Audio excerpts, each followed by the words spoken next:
200 बोसोरसिम जोंनि भारतआ साकर बायदि सोलिनांदोंमोन। ब्रिटिशार्सफ्रा जोंनि हादरखौ गाग्लोबदोंमोन 200 बोसोरसिम। जोंनि भारत हादरखौ गोदो गोदायनि समाव सनानि दाउ होननानैबो मिथियोमोन। माखासे सना रुफा दंमोन जोंनि भारत हादराव, एसेबां धोनिमोन जोंनि भारत हादरा।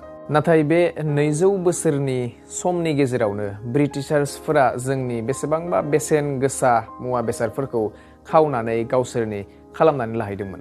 बिजिरनायाव बेफोरबायदि ओंखारदों दि बिसोरो गासै 45 ट्रिलियन डलार्सनि बेसेन गोसा मुवा बेसादफोरखौ बिसोरो गावसोरनि हादराव खावनानै लांदोंमोन। जोंनि भारतारि खान्थि बायदियै सानोब्ला 3 लाख क्र'र्सनि मुवा बेसादफोर बिसोरो खावनानै लांदोंमोन। बेफोर खायसे बेसेबांबा बेसेन गोसा मुवा बेसादफोरनि लिस्ट जायफोरखौ बिसोरो गावनि खालामनानै लाहैबाय। बे लिस्टआव बयनिख्रुइबो गिबिसिनाव दं बयनिख्रुइबो बेसेन गोसा कुहिनुर। नेक्स्टआनो जाबाय रिं अफ टिपु सुल्तान, माने टिपु सुल्ताननि आस्थाम। नेक्स्टआनो जाहैबाय शाहजाहाननि जौ लोंग्रा काप, बेबो बेसेबांबा बेसेन गोसा कापमोन।